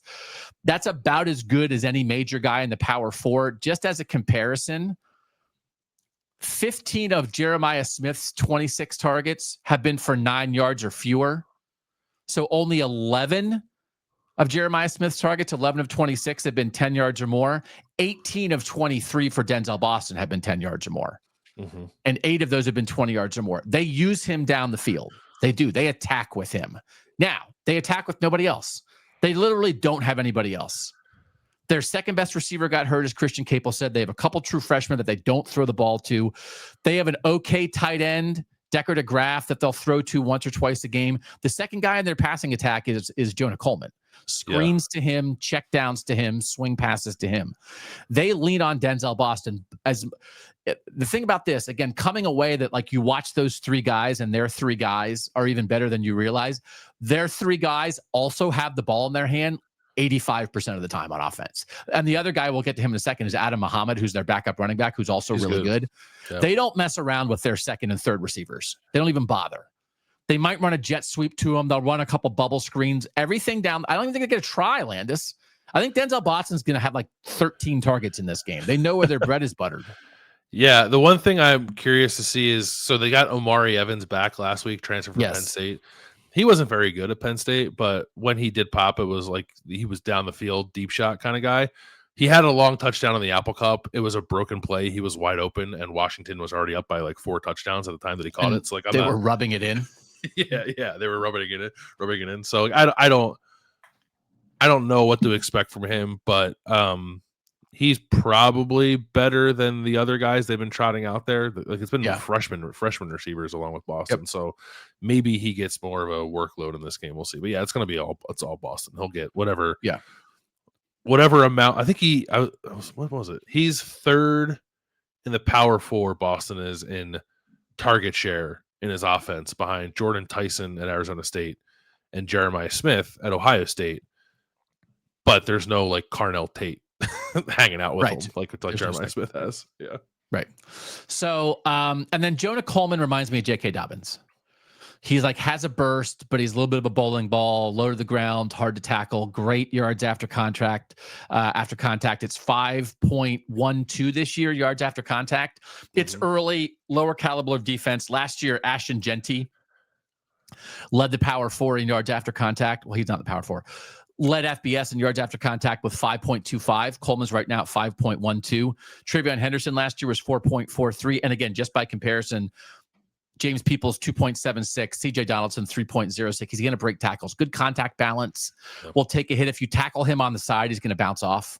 Like it's like one of those, he's running wide and guys come in from the side and like put their shoulder in his knee. He doesn't go down. He bounces off of that and keeps going. Keeps his feet moving, really physical. I think he had a career high, like 166 against Colorado State in the opener, like 23 carries. They'll lean on him. But Adam Muhammad, who I remember them like talking about in the spring that they really liked, big physical guy, looks a little bit like Carlos Hyde. And they will put him in like if they just mix him in when Coleman needs a break, but physical runner, good back, like a good number 2 back. Definitely their third best skill guy is their backup running back. No doubt about it. Yeah, he's more like an upright runner. He's got to be like, I would imagine he's 6 feet tall, but yeah, he was pretty impressive in the Apple Cup. Now that was a worn down defense. But yeah, I'd agree with you. He's their third best skill guy, and like you worry about a lot when Coleman's in the game, like making sure you wrap up and all that stuff. But you have to be just as on it when Muhammad's in the game because he'll run through your arm tackles too. Yeah. And then they call it pretty well. First down plays, 64 runs, 42 dropbacks. Like it's a decent mix. Play action, deep shots. They'll move the pocket a little bit for Damon Williams. They'll get in a groove where they run it a couple times. They will go up tempo at times, right? I think like the second drives of maybe both games I watched, they decided to go up tempo a little bit, try to push it a lot like Ryan Day, get that first down, and then maybe try to keep the defense on the field. Don't let them sub. It's just very familiar. It's very familiar with how they want to play, and that the three main guys with the ball in their hands are very skilled. So it is, it's a lesser version of Ohio State, but like it's a very effective version that will be familiar to Ohio State fans. I think they're going to move it. I do not think this is going to be, they're not going to score every time they touch the ball like they basically have so far this year. I think they're going to score a lot though. I don't know. Like, I don't disagree with you on anything you said. Like, and I think at the end of the year, think about it, like the 3 best offenses in the Big Ten are probably going to be Ohio State, USC, and Washington in some order. Oregon in there somewhere. Oregon, sorry. Yeah, Oregon too. Yeah, so top 4, Oregon. I don't know how much I feel like they're going to move it. It comes back to the speed thing. It's because they're so fast. The Ohio State defense is so fast. So you think you think they'll be able to hem in Williams, or is it you think they'll be able to cover Boston? What is it that you like? You think that they'll be? I think they're going to cover Boston. I don't think Boston's like going to go nuts in this game. Okay, and then it's just a matter of like, and I don't think Washington's offensive line is going to like mow down Ohio State's defensive line. So it's going to be when you get to Jonah Coleman, do you tackle him or not? And Ohio State has that. Ohio State's starter, like if you look at Ohio State's overall tackling grade, it's not great. But its starters have tackled pretty well for the most part. There aren't a lot of guys with multiple missed tackles who play the majority of the snaps. So that obviously will have to continue in this game. If they're a bad tackling team, they very well may lose. So I don't know. I don't think Washington's going to get shut out. Like I think they're going to score some. They're going to score more than anyone else has scored on Ohio State so far this year. But I think Ohio State will get off the field more often than not. Okay. Like by no stretch do I think it's going to be a shootout. Okay. I definitely expect moments where Ohio State's defense makes good plays on first and second down, and on third down they make a good play and Washington gets a first down anyway. Like that kind of thing that whether and like a couple slippery little play calls in there. You know, they've missed. I saw like 2 tight end wheel routes that they missed. One on like an H-back route, one on they motioned the tight end and then wheeled him both in the red zone. That I was like, okay, like just like that kind of stuff. I think Jed Fish is a pretty good play caller.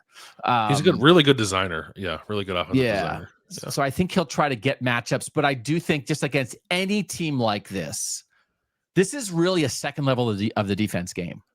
I think because it's about handling Damon Williams Jr. and Jonah Coleman in space. And if that's the case, I honestly, I don't know who I would want doing it more than Arvell, Reese, Sonny Styles, and Caleb Downs. Like it's the best second level in college football, right? I don't know that it's I don't know that it's close. Like there's three erasers at that level. And yeah, maybe Denzel Boston will get behind somebody at some point. And yeah, maybe like Washington's offensive line will get enough of a push for Jonah Coleman, like break some tackles, be able to run the ball. But what they've done is every time they've gotten behind the sticks, they have guys who erase that. So Jonah Coleman, Denzel Boston, and Damon Williams erase every mistake that offense makes. But I think Ohio State has erasers who can erase the Washington erasers. So like it's that idea. I do think Boston's going to have a good game. I'm not 1,000% locked in on like on Davis and Igbinosun taking him away.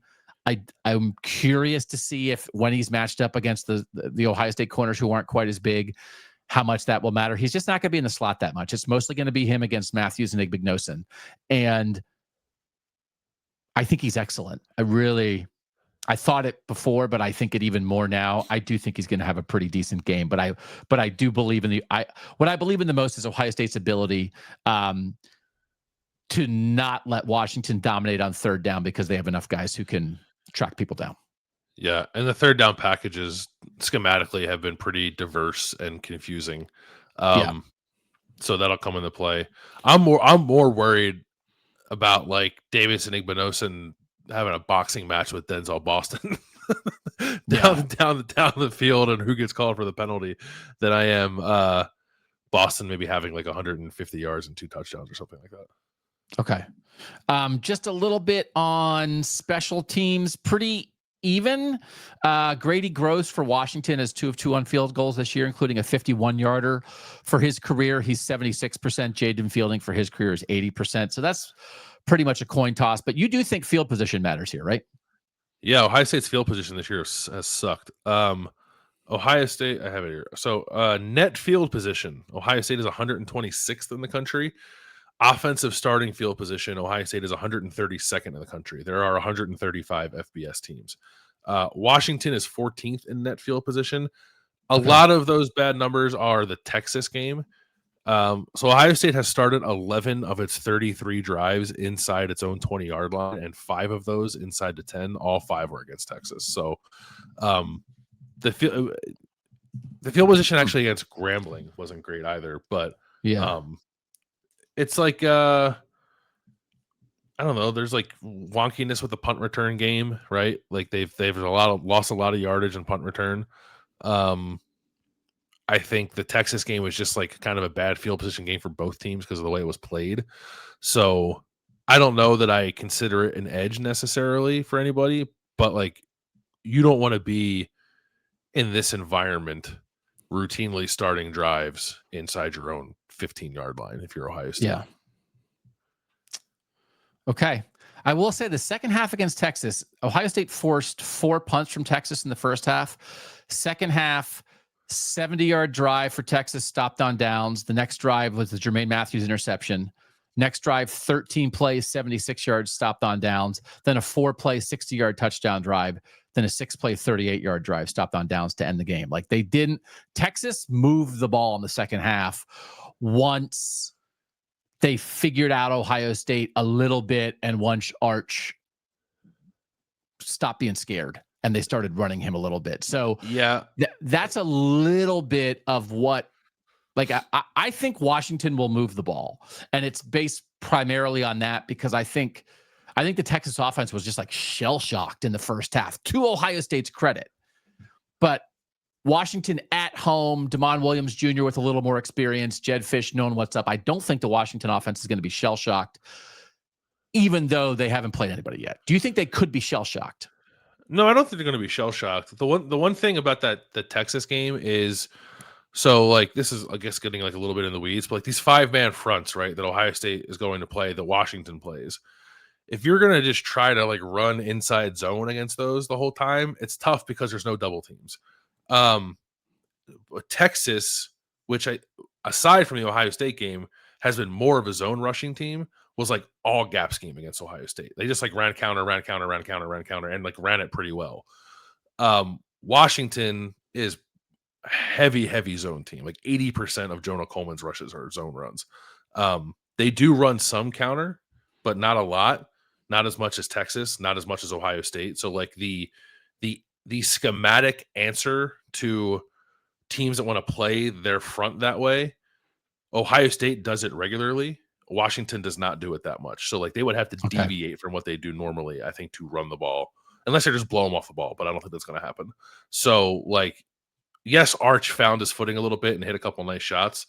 I think more of Texas moving the ball the way it did was their run game against what Ohio State was doing schematically. And Ohio State, I think, was like willing to trade that off for certain things. I don't know that Washington schematically will get into the same stuff that Texas did. Maybe they will, and I'm wrong. But like, I'm curious to see how Washington chooses to run the ball against Ohio State, given how Matt Patricia has been deploying Ohio State's fronts. Did you see they ran a nice little play on like I guess it was a counter red zone? They had Jonah Coleman in the slot and actually like motioned him across and handed it off. Yeah, it was him. It was Bash. It's Urban Meyer's like favorite play. You block an inside run for the quarterback, and you flip the roles of the quarterback and the running back in his own read. Yeah, it's good. Okay, so this again is about an 8-point line. As we are speaking, the over-under is 52.5. Bill Landis, what is your pick for this game? I'm picking Ohio State close, so I'm picking Washington to cover. 28-24. I think it's a low possession game. I think both teams are going to play slow because neither one of them wants the other team's offense on the field that much. I think drives will stall. I think they will punt more than they want to. Like, I think both these offenses are good and going to be good. I don't know that it's going to be offensive fireworks in this game. And Ohio State, honestly, in like every big game Ohio State has played the last year and a half has been low scoring, even against good offenses. So, and whatever, as it's 28-24 low scoring, I'm not sure, but that's about like the implied score is what, like 27-20. Like it's not, So like I'm in that neighborhood, 28-24 Ohio State. Yeah. So the over under is 52.5. So you're a half point on the under. Yeah. So this is one of those. I feel like you and I are a little bit on opposite sides of game script, but my score is not that different. I'm going to pick Ohio State 38-28. So I'm talking about like, I think Washington's offense is going to score, and you're talking about like, I don't know if they're going to score that much, and our score for Washington is 4 points different. Yeah. I can't pick Washington to score 40. You know, like that's I don't think this is a 45-42 kind of thing. Yeah, I think you're right that if someone does get in that neighborhood, it's Ohio State. I just think that the Washington defense really might, especially if Davis doesn't play, really could be in trouble. But I do think the Washington offense is going to put some pressure on Ohio State. And so I think Washington's greatest chance is early lead, crowd, Julian Sayin feeling like he has to make some plays to play catch up. And he knows what to do, right? So like even the pick he threw in the end zone, he knows he's late on that out, right? So, but he knows what to do.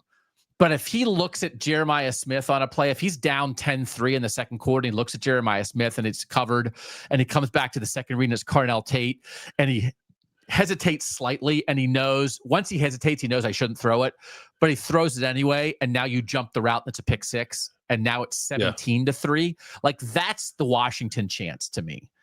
That it's a game where it's like both offenses are moving the ball, but Washington, I mean, I would be surprised if Washington takes the ball first in a situation like this if they can, right? Take the ball at home and try to go down and score and get a lead. Sure. And all of a sudden, Washington's a little bit ahead in that game. And then it's not necessarily that Washington's defense is great. It's that the circumstance and the crowd and the pressure of trying to keep up makes Ohio State make a mistake. And now Washington's up 2 scores at home. And now what? That, I think, is the scenario for Washington to compete and win. Yep. We're not picking Washington to win. Do you think Washington could win? Yeah. Yes. Yeah. I don't think the spread is weird at all. Yeah. I think they could win. Okay. What actually I think we maybe almost would have anticipated more is the spread stays at 14, and then the two of us as guys who have been watching not just Ohio State, but all of Northern football for the last 2 years, come on here and say, oh, people, let us tell you, this should not be a 14-point spread. Washington is better than you realize. And instead, we didn't get to do that because everybody knows it. Because they played 3 games and everybody's seen it. There's no secrets about Washington right now. No, I don't think so. I don't know that it's like 100% requirement that Washington would need like a defensive and or special teams touchdown to actually win the game. But that's the scenario I have in my head. It's like maybe Julian Sayin makes an early mistake or two, and you look up in the fourth quarter and Ohio State's got a chance to go down and win it, and maybe they don't because they gave away a possession or two early in the game. Yeah. Although Will Howard threw a pick 6 against Penn State, right? Penn State. Yeah, and Ohio State got down and hold, and then they just came back and won last year. So it's like, okay, but like I think, but that was Will Howard's like 36th start, right? And again, this is just one of those, if this goes a little bit like you said late in the game, CJ Stroud's second career start against Oregon, that was at home where he threw for like 400 yards, but when they got the ball at the end with a chance to win, like they couldn't quite get over the top at that point, right? And I think everybody's just hearing from our Substack subscribers and that kind of thing. I don't think there's anybody in the Ohio State fan base underestimating Washington. So I don't know that. I hope we did not come with a, hey, I hope you guys, they know. I think everybody knows how good that Washington has a handful of excellent players. Yeah, the problem is it's like it's like one side of the ball, right? It's imbalanced. So I have not sensed a lot of worry of Ohio State like struggling to score as much as it needs to score to win this game, but the other side of the ball is fascinating. Like, and Ohio State's defense has been great, and I think it's very good, and I think we'll come away from this game thinking Ohio State's defense is very good.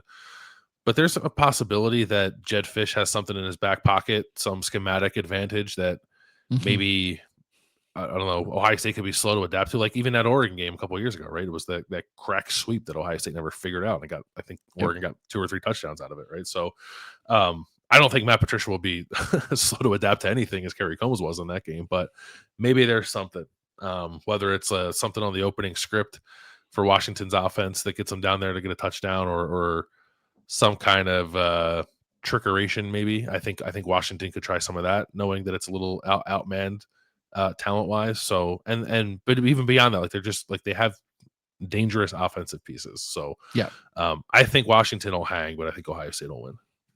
Okay. That's our big game breakdown for the Ohio State Buckeyes at the Washington Huskies.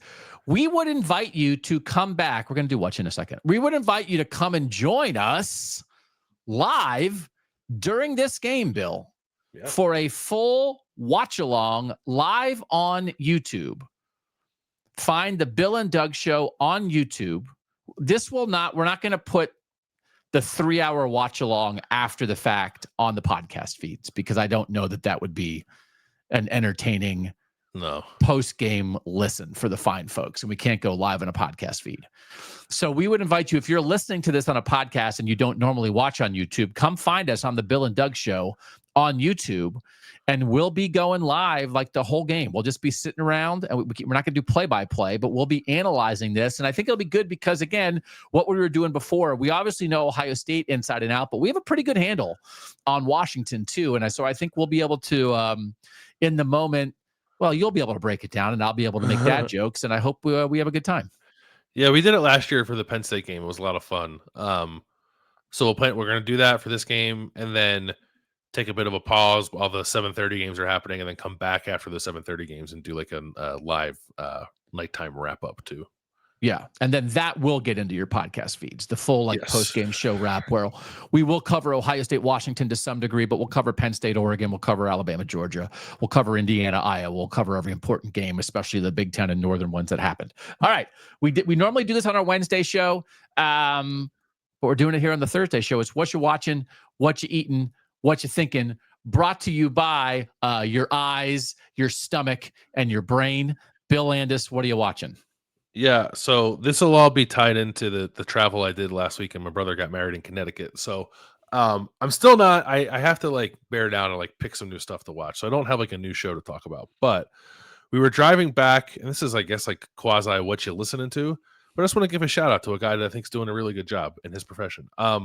Driving back on Sunday, listening to the Eagles Rams game. Like I plug my phone into my Apple CarPlay and just like listen to the TV broadcast as opposed to listening to the radio broadcast.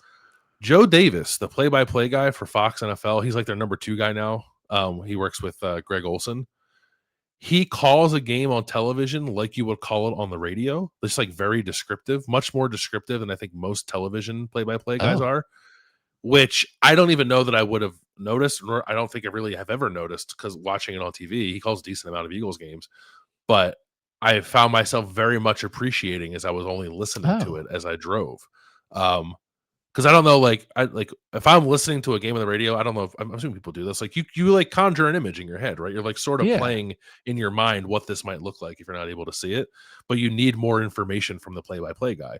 And radio guys are great about that. But I thought Joe Davis and Greg Olson too, to his credit as the analyst, like called a television broadcast in a way that made me feel like I was listening to a radio broadcast, and I thought it was like kind of refreshing. Yeah. Did they shout out? Did they say we're doing this for all the Apple CarPlay people out there? No. I think there is a way to get Apple Car if you have CarPlay to like actually have the game on your screen, but that feels dangerous. No. yeah, you're gonna drive into a tree. Oh, for real? You think that's a real thing? I know it's a real thing. I just thought there's like you have to buy a piece of technology that I think is kind of expensive to make it happen, and also your car has to be whatever updated to a certain model. I think, but it is possible. Our pal Ari Wasserman, you'll be not surprised at all, has posted several videos of himself like watching heavyweights while he's driving. That's good to know. I'm not driving in the state of Texas now. Yeah. Because I thought maybe I would not be against a rule in America that's like, we're not having any cars where you can play a TV show through your car. Like, I understand if you want to like bring in a separate screen and put it up there, like we can't stop you from doing that. But we are not allowing technology where the screen in your car can play a thing that is certainly distracting to you to that degree. Because how can we live in a world where you'll get pulled over for looking at your cell phone, but you can watch a TV on the screen in your car? Wouldn't that make sense to outlaw that? Sure. Yeah. Distracted driving is distracted driving. Yeah. So but that's a thing. You can't make people like not be allowed to bring their phone into their car, but you can tell car manufacturers like we're not allowing anything on a screen in there. Oh yeah. No, Ari should go to jail. You wouldn't last very long in jail. Yeah. What are you in for? I was watching heavyweights while I was driving. What are you in for? Murder. Oh, let's be friends. Okay. So I did watch the first episode of Task on HBO. Did you watch it yet? I haven't watched it yet. No. Yeah. Yeah, I haven't seen it. I haven't watched it yet. So it takes a while to get going. There's a guy. Did you watch Ozark? Yeah, the brother, right? Yeah, he's like the actor's Tom Pelphrey is his name. Yeah. Because I can remember I started following him on Twitter during Ozark. He had like 1,000 Twitter followers. I was like, I am like Tom Pelphrey's most famous Twitter follower. Let's get him on the show. Really good actor. He's in there. But the main takeaway for me, and you're the perfect person to ask about this, is that, again, it is based in Philadelphia, the Philadelphia suburbs. And it's Mark Ruffalo and these people, and the director, I know the writer, they are just making the people do the Philadelphia accent so much. Yeah. And I don't know what percentage of the American population understands the Philadelphia accent. You are from Philadelphia. I grew up 2 hours from Philadelphia and then lived in Wilmington, Delaware, which is 40 minutes from Philadelphia for 8 years and has the same kind of thing. But like you're telling these actors, because if you told these actors you're doing a story in the Deep South, you're doing a story in Texas, you're doing something in England, right? Yeah. You understand that accent. But someone told Mark Ruffalo, okay, you're playing a guy from Philly. And he's like, okay, what do I need to do? And they just said, when you say the word water, you've got to say wooder. Wooder. And he's like, okay. So all these people are just walking around being like, all right, we've got to crack this case. Do you want some wooder? And it is... Like, if you don't understand, I'm sure there are people in our audience, Bill, who don't know anything about the Philadelphia accent. It sounds insane. It is insane. They're going, because I've told this story before. A dear late friend of mine, dearly departed, I did a story one time when the Water Boy movie came out. My sports editor made me do a story about water boys in high school. And I asked my friend, I was like, oh, do you know any water boys? And he said, yeah, like I was a water boy. And I thought he was saying he was a wooder boy. And I thought it was something that he did with a piece of wood, that he put pieces of wood in like the cleats of the shoes to keep them stretched out. He's like, yeah, I was a wooder. Because he was saying the word water boy and saying wooder boy. But it's just weird to see it in a TV show. It is weird to see in a TV show. And I think they could just dispatch with it. It's too much Philadelphia. I actually agree with you. So I don't have much of a Philadelphia accent. I don't really know that I ever did. Certain words, it comes out. Sometimes it comes out when I'm angry. It comes out if I spend a lot of time back home. But it's distracting almost when you see it in a television show. Yeah. The thing that always bothered me about when things are set in Philadelphia and people just want to do like a generic like East Coast, I'm walking here kind of accent. Like you don't, that like people don't talk like that in Philadelphia. So like why would you make your actors talk that way? But you don't have to make them elongate their O's, right? Right. because they're doing a Delco accent. That like matters to like 6 people who are watching the show, and the rest of the country just like, what is this that's coming out of these people's mouths? It's very similar. Like Philly and Baltimore have pretty similar accents. It's like the mid Atlantic thing, but yeah, it's like people don't. It's not a proper way to talk. To make your actors like really focus on that is kind of insane. I don't think I'm giving anything away. Mark Ruffalo drinks out of a Phillies cup during the show. We get it. It's in Philadelphia. Let the man say water. How many Wawa references were there in the first episode? Or Acme. Wawa or Acme. The main thing is somebody works at a Rita's Water Ice. Excuse me. Somebody works at a Rita's Water Ice. I do say water ice. I say water, but I say water ice. Yeah, that makes sense. Yeah. And they said they're going down the shore. Like, we get it. We understand. Like, I get it. Just let them say water. All right. What are you eating? 2 things that I had at the wedding. So the rehearsal dinner was at this Italian place, and for dessert, they brought out cannoli cupcakes. Are you a cannoli guy? 100% in on cannoli. Yeah, love it. So cannoli cupcake is just like yellow cake, like which was like excellent, like super moist, like exactly like the proper whatever texture that you want from a cupcake, like ideal, with the cannoli filling inside the cupcake.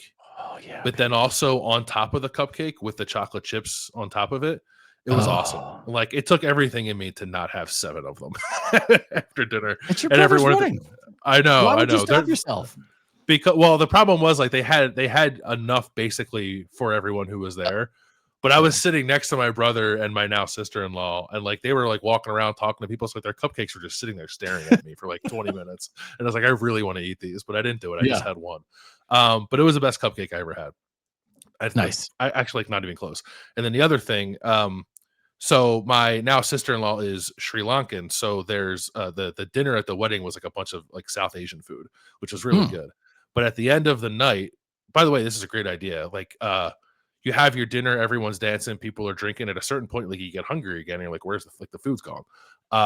They had like toward the end of the night, somebody come in with like snacks. And the snack was a chicken tikka masala wrap. Nice.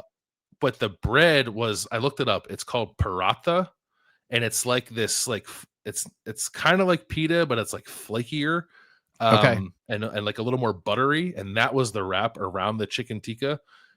It was awesome. Like I was in the moment where I was like sweating from, I wasn't really dancing that much, but it was dancing enough that I was sweating, just like sitting there starving, and then someone handed me this wrap. And it was one of the most magical moments of my life. And then it tasted incredible. So I think the place is it's in Stamford, Connecticut. It's called Shirley's. I don't know if there's anybody listening who's in Stamford, Connecticut that wants to go to Shirley's, but their chicken tikka wrap was phenomenal. And look at that, you being introduced to a new kind of bread. Yes, that was big time. Yeah, because I've had chicken tikka masala before plenty of times, but never in a wrap. Yeah, the bread was really what set it off. Yeah, look at that. Oh, what a great marriage this is going to be. 2 people who appreciate bread. Your brother and your sister-in-law. My brother's on his honeymoon right now in Guatemala, and every time we ask him, like, "Hey, how's it going?" he just sends us a picture of a new meal he's eating. Like, it's all he cares about. Yeah. No photos of the scenery or what kind of time he's having. He's like, "I ate this and I ate this and I ate this." It's like, you are my brother. No zip lining. No, just yeah. So it's squish season. I don't know. Is that a Philadelphia accent thing? Call it squish. So squash. So my wife stopped at the little farmer's market stand on the way home from work and cut this up to include in our dinner. Delicata squash. You enjoy the delicata squash? Is it delicata or delicato? I don't know. Tremendous. It's a little bit of a sweet squash, and it is a seasonal squash. And my wife was talking about it. She said she bought like 5 of the 8 at the farm stand because it's only available like starting in September. Delicata squash is a variety of winter squash. It's so good. It is a little sweet, and so she'll just cut it up. And I don't know if she puts maybe like I didn't put much on it, maybe butter or a little seasoning, but just like bake it up a little bit. And it's very flavorful for a squash in like a very delightful way. And it's one of those things, I guess, like all fruits and vegetables are seasonal to some degree, but it's like, I don't know, they just put them in a big warehouse and then you can eat a watermelon in February. I don't know how it works. What am I? I'm not a food logistics guy. But delicata squash, it's kind of like you got to get it while it's squash time. Okay. So we're in delicata squash time. And if you are not a squash eater, or you think it's kind of bland, or you think it's kind of weird, like it certainly is not pumpkiny. It is a little sweet. And it's that time of year. So just look at your farm stand, go to your local farm stand and ask for a delicata squash, and then come home and cut it up and bake it, and you're good to go, man. It's really good. Yeah. All right. I think I might hit a farmer's market this weekend. Maybe I'll be on the lookout. I think I may have had this before now that I'm looking at it. Yeah. I mean, it's not like fancy. I'm just saying, like, to me it is, because it's not a carrot. Yeah. So we could do a root vegetable draft in the off season. That'll be fun. All right. What are you thinking about? So again, wedding. I have no time and or tolerance for the fall wedding thing. Just like, shut up. People want to get married in the fall. Let them get married in the fall. Friday weddings. A Friday wedding is so my brother got married on a Friday. Actually, both our brothers got married on Fridays, in the fall. Pretty great to have 2 days to recover from a wedding. Interesting. Yeah, especially if you're traveling. So I'm not going to tell anybody what time of year they should get married. I might tell you to get married on a Friday, because it was, and I know some people get married on Sundays, which means like nuts. Like, when you gonna wake up and go to work the next day. But the Friday and then having the whole weekend to kind of relax and recover, or do whatever traveling you need to do to get back to where you are, was a nice touch.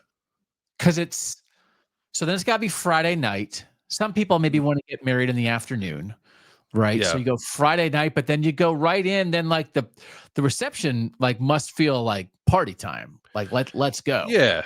It was. So this was, I think the ceremony was like 5:30, and went right into dinner and partying. Like, you're asking people to miss a day of work, I guess. Like, which I don't want to be dismissive of entirely. But if you're willing to do that, then it was good. It felt like, because I don't know about you, even like I feel like going into the weekend, like the weekend night where I feel like I have the most energy is Friday night too. Yes. So like there's like the anticipation of the weekend sort of like feeds into the celebration of the wedding. It was good. Yeah. So I don't know. I eloped. We didn't have a wedding, so I don't have anything my own experience to compare it to, but I would recommend maybe to anyone who's thinking about what day of the week they should get married to consider a Friday, because it was pretty dope. Because then you can have did they have like a day after, a little like breakfast or anything? Because then you get to do that on Saturday or Sunday. For this one, they did not. For my other brother's wedding, they did on Saturday. Yeah. You got COVIDed, didn't you, for your wedding? Yeah, we had to cancel our wedding twice. So then after the second time, we took it as a sign from above and just eloped instead. Yeah. Not a bad idea. All right. So I am just reminded of like the simple things in life where you don't know about something and then you know about it and it just changes your existence. Because this happened to me. I was reminded of it yesterday. So I was overdue for a haircut. And do you get your eyebrows trimmed when you get your hair cut? Occasionally, not every time. I can sort of remember the first time the person cutting my hair asked if I wanted my eyebrows trimmed.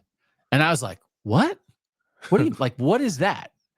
And now ever since I've gotten my eyebrows trimmed every single time ever since, right? If they get, they have the buzzer anyway, and they just buzz your eyebrows, and it makes your face feel alive.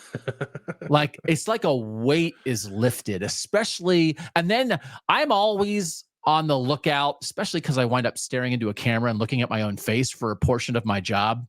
I try to be on the lookout for weird old man hair sticking out of places where it shouldn't stick out of, both for my own personal preference and also on behalf of the audience that doesn't want to see. And I can't pretend that I catch everyone. And just again, for people, if you're thinking about getting married or one of these things, like you probably should put in the vows that you make your wife cut your weird hair. She didn't really know what she was getting into, but now she's in too deep to get out. And I mean, if your wife's not going to cut your weird hair, who's going to cut it? So my stylist cuts my eyebrows, and it is just, I hope there's someone watching or listening who's never had their eyebrows trimmed, and now I can be that person in your life. This is like I'm paying it forward with the eyebrow trim because someone said it to me, and from that day forward, my life changed. And the only other thing that I can think of the equivalent of this, for some reason, I remember a person, like a DJ on a radio station, talking about this. And it's like we've already had the t-shirt discussion. The white t-shirt under the shirt got a lot of feedback from people. Again, it's one of those things, we talk about football for a living, and nothing gets people riled up like t-shirt opinions, which is why we do Whatcha.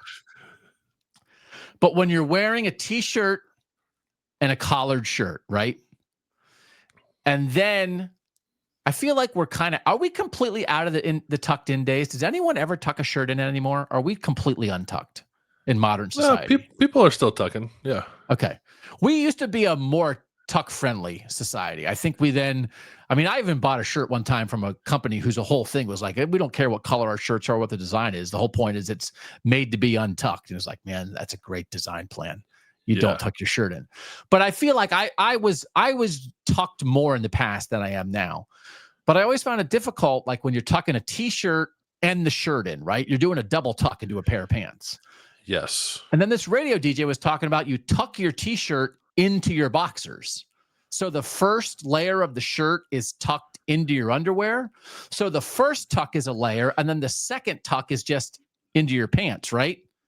And I was like, oh my God, you just changed my life. Because I was going through life trying to tuck two shirts into the same opening, then the opening between the boxers and the pants. And then this person said, no. You tuck the first shirt into the underwear and the second shirt into the pants. And I've done it ever since. And it was life-changing. So just these little moments, Bill, right? Yeah. Like the first time someone ever told you that on a car, there's an arrow pointing which side the gas tank is on. Everybody has that moment. There's the moment you didn't know that, and then the moment you knew that for the rest of your life. So it's just like, I love those little moments in life. And I hope, again, maybe there's somebody out there struggling with the double tuck the t-shirt into your underwear. Yeah, it's good advice. I've done it before. I don't want to, sometimes it is necessary, I think. But I didn't even know it was possible, though. I didn't know it was allowed. Well, how about that? Yeah. Maybe it is a fashion faux pas. I don't know, but also no one has to know. No one has to know. That's between tucking is very personal. That's between you and your tuck. It's not something we have to talk about. Actually, probably shouldn't talk about in polite company. All right, that'll do it for Whatcha. We'll be back Friday with our national picks here on YouTube and in your podcast feeds. We will be back on Saturday with a live watch along for Ohio State versus Washington. We will have the post-game show live on YouTube, more like 11 p.m. Eastern, after Oregon and Penn State in that zone. We'll talk about Oregon, Penn State. We'll talk about Georgia, Alabama. We'll talk a little bit more about Ohio State and Washington. We'll talk about all the big games of the day. And then we'll be back on Sunday for our premium subscribers on Substack. That'll be a Substack only video where we'll take your questions about what happened in the Ohio State Washington game, questions and comments there. So you can find even more Ohio State coverage from us on Substack, BillandDougOSU.substack.com. We would invite you to go try that. But then we're dumping a lot of stuff. I don't say dumping. We're providing a lot of things here on YouTube and in your podcast feeds. Talk about college ball. We're happy to do it and happy you guys were along for the ride. So that's it for our big game breakdown. Both of us picking Ohio State to beat Washington. For now, he's Bill Landis. I'm Doug Lesmerises. And that was the Bill and Doug Show.